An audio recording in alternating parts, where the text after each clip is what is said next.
The school has a field trip day, and the protagonist doesn't want to go. He's attending for the attendance. Miyamura is in Group C with Ito, and the protagonist is in Group B with Urara. They'll be separated. Urara asks the protagonist to switch bodies, so she can study on the bus and eat with her friends. They notice a change in her. She used to study all the time and didn't talk much. Urara has problems with long bus rides and vomits. They finally arrive at their destination.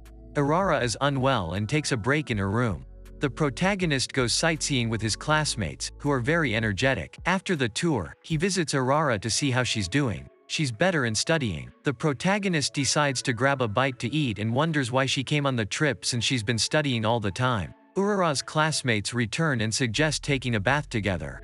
The protagonist rushes to find Urara but can't. They need to hurry. The bathroom schedule is set. The protagonist ends up taking a bath with them. He's exhausted and can't sleep well. Her classmates are happy she joined the trip as she had never attended one before. Ryuu wants to know why she came. She tells him she always wanted to go but didn't know what to do. That's why she switched bodies with the protagonist. Ryuu is angry. Her classmates want to chat about girly things all night. He kisses her and they return to normal. He has to spend time with her friends, and the protagonist is hungry as Urara hadn't fed his body. On the way to the dining hall, Nene asks the protagonist to accompany her. She formally introduces herself as the vice president of the student council. Ryuu gets to the point and wants to know her intentions. Nene shows him some secretly taken photos, where she was searching through Urara's bag. It was actually Urara when she was in control of her body. Nene blackmails him. He must prevent Urara from taking the national evaluation exam scheduled for the next day. The protagonist tells his friends about the situation. Miyamura knew Nene wanted to cause harm. She gained points with the president when Urara agreed to go to university. If she doesn't take the exam, the school's results will suffer. That would make the school lose value in the eyes of the president. However, this doesn't make much difference in their rivalry. Nene won't delete the photo easily, and if the protagonist agrees, she won't stop extorting them. Ryuu could tell Urara to defend him, saying he was looking for underwear in her bag. However, that's not possible. Her reputation would be affected. He plans to switch bodies with Nene. He approaches her in her room, and they go to the park to talk in private. The protagonist is direct and plans to kiss her. Nene is surprised but nervous. She accepts. Before they kiss, she gives him a suspicious warning. Ryuu is shocked. They kiss, but they don't switch bodies. Nene leaves with a smile. Something strange is happening. He thought Nene was special, but it seems he can't switch with everyone. Ryuu talks to his friends. Miyamura kisses him to test, but they don't switch. Ito does the same. Nothing happens. It seems the protagonist lost the ability to switch bodies. The next day, the field trip continues. They're having a barbecue in the forest. Ryuu continues thinking about what's happening. He must tell Urara. Just then, she arrives with a plate of food. She wants to eat with the protagonist. Ryuu tells her about what happened with Nene. Urara isn't worried. She can skip the exam. She needs to be more careful since someone is spying on her. Ryuu was going to tell her what happened with his powers, but she interrupts. She's happy about the trip and spent the whole night talking with her friends. She wants to go on a summer trip with all the club members. Ryuu thought it was best not to tell Urara about his powers. The day of the exam arrives, and he doesn't show up. That would slow down Nene a bit. However, he wouldn't know if she fulfills her end of the deal and deletes the photo. He arrives at the club room. Ito and Miyamura were waiting for him. They brought him breakfast and were acting strangely. They had fallen in love with the protagonist.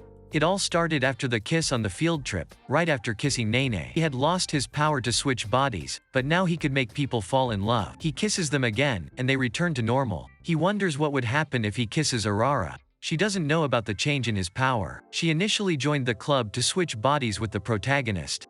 Since that wasn't possible, she thought she could stop attending. They planned to hide the truth from her until Ryuu regains his powers. Ryuu needed to see Nene to figure out what was happening. Just then, Urara arrives at the club. She wants to switch bodies. The protagonist doesn't know what to do, and Ito intervenes, excusing the protagonist. Urara will have to wait until lunchtime. Ryuu is looking for Nene, but he can't find her anywhere in the school. Urara keeps insisting on switching bodies. The protagonist avoids her and makes her feel uncomfortable. He wonders if she's no longer interested. If you like my videos, you can support me by becoming a channel member, or you can donate me on Buy Me a Coffee. Your support will encourage me to make more videos. You can find links in the video description. Nene had a group of admirers in her favor, known as Nene Odagiri's elite guard. They pledged absolute loyalty to her and leave. Yushio arrives. He plans to damage Miyamura's reputation. Yushio hates Ryu for kissing Nene. He could have resolved the situation. Nene has a plan. Thinking that the protagonist is in love with her, they hide in the old school building and decide to come out for the protagonist to find her. She doubts whether the spell has taken effect. The game takes an unexpected turn. Nene can't stop thinking about Ryu. It seems she's the one who fell in love. Ryu tells Urara the truth, and she's relieved. She thought she was a burden to him. The protagonist apologizes. Urara wants him to kiss her. She knows about his new powers. He does it, and they manage to switch bodies. Apparently, there's a special connection between the two of them. Urara tells him not to kiss Nene again. Nene and Yushio are spying on the protagonist and see the kiss. Nene leaves. She realizes the spell didn't affect her and is crying. Yushio understands the situation. Urara explains her theory to the protagonist. The power to make others fall in love belongs to Nene. It didn't affect him because he had the power to copy, and at that moment, he also had the power to switch bodies. Their powers got reversed, and the power to switch bodies actually belonged to Urara. Ryu had been using his power all that time. Yushio can't contain his anger and surprises the protagonist with a kick to the face. He can't get over what happened to Nene. The protagonist and Yushio have known each other for a long time. The protagonist used to hang out with him, but when he changed schools, he decided to start anew and take his own path. However, they couldn't fit in with others, so they got back together for a while. But then Yushio distanced himself from the protagonist. Urara intervenes in the fight, explaining what happened with the kiss. Ryu needs to kiss her again to set things right. The protagonist refuses to help them. They both caused harm and extorted him. Yushio apologizes and says he'll delete the photo and prevent her from participating in the elections. Ryu refuses, but Urara decides to accept. It's not right, and Urara punches the protagonist in the face. Her anger is directed at Yushio, not Odagiri. They need to return to normal. Ryu decides to do the right thing. They need to meet after school in the same place. Yushio had kissed Nene and knew he was under her spell. He accepted the switch. He used to get into trouble with the protagonist and used to fight a lot. When they changed schools, they decided to leave that behind.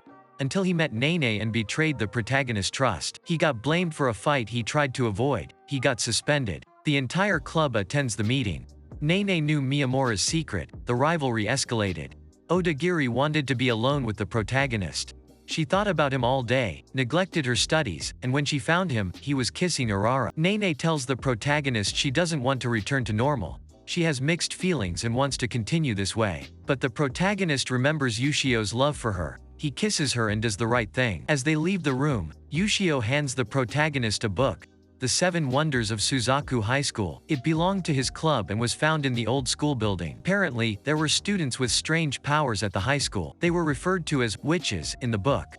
The powers they discovered in the first volume were cultivation and telepathy. The rest were in the second volume, which they hadn't found. Ryu was the only person immune to the witch's spells, but he didn't want to keep getting into trouble. Urara tells the protagonist that her life changed since she met him, just like Odagiri's did. The protagonist blushes and agrees. The other witches were waiting for him. The search was about to begin. Ito invites them to join the club, but Nene refuses. Her behavior was different from theirs. Yushio doesn't apologize to the protagonist for the fight that changed both of their lives. Summer had arrived, and the club members decided to go to the beach to have fun. Miyamura asks about the protagonist. Ryu had to stay at school to take supplementary exams. There were 3 students in the protagonist class. He tries to socialize with them. It's a group of intellectuals. They all failed the exam and had to retake it the next day. After the exam, the protagonist meets up with his friends. They couldn't enter the club room. The teacher took the keys away before vacation. Still hadn't found the second volume. Urara switches bodies with the protagonist so she can go to the beach and have fun while helping him with his exams. Urara supports one of the guys in the class. They ask Meiko Otsuka if he can join their group. Lunchtime arrives, and Otsuka is very shy. She talks to Urara and asks if they can be friends since they're both in the supplementary classes. Urara accepts, and to seal their friendship, Otsuka kisses her. Club members gather, and Urara tells the protagonist what happened. She doesn't want to switch bodies again. They want to know what her relationship with Meiko is. Meiko is in Section C. She likes to read manga, and she has bad grades. The protagonist has never kissed her, and there's no doubt she's a witch. When the protagonist kisses Urara, they don't switch bodies. When two witches kiss, it has no effect. They were unaware of her power and that she was targeting the protagonist. Urara needs to analyze the situation before acting. That's why she doesn't want to switch again. Meiko apologizes for the kiss and warns the protagonist not to be surprised by what's about to happen. She didn't know her spell had no effect. While they're taking the exam, Meiko's nose starts bleeding, and they all fail. The protagonist talks to his friends. They haven't found any relevant information yet, and they still don't have the second volume. Nene says the teacher from the supplementary classes has a copy of the keys. They need to pass the exam to get the keys. The protagonist has to kiss Meiko to find out what she's planning. Urara switches with the protagonist and convinces Meiko to kiss her again. The protagonist goes to the agreed-upon place, they kiss, and then he meets up with his friends. They all kiss the protagonist, but nothing has changed, or so they thought. When the protagonist falls asleep, Meiko contacts him. He thought it was a dream, but his power is telepathy. She asks him to meet at 6 p.m. for training. She'll be waiting at the back entrance. They meet, and Meiko's personality changes when she uses telepathy.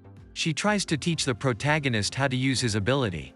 He can share thoughts with everyone he kisses. They plan to cheat on the exam, and they hope the protagonist will help. Ryuu tells his friends that Miyamura had mastered telepathy and decides to help them all with the exam. Manage to pass. They get the keys and enter the club room. They don't find anything. The room had been remodeled several times. The things that were there are now trash. They didn't find what they were looking for, but at least they discovered a witch. It's the last day of vacation, so they decide to have fun. The only person who could have remodeled the room was the president. The protagonist was able to see his friend's insecurities and desires when he used telepathy. He assumes that the witch's powers come from something they desired. The protagonist doesn't know what his desire is, so he decided to find all the witches to discover the answer. He also knows who the next witch is, thanks to Meiko's power. And that's the end of the video. Don't forget to give me a like and subscribe to my channel. I will bring more excitement anime in the future. Thanks for watching, bye.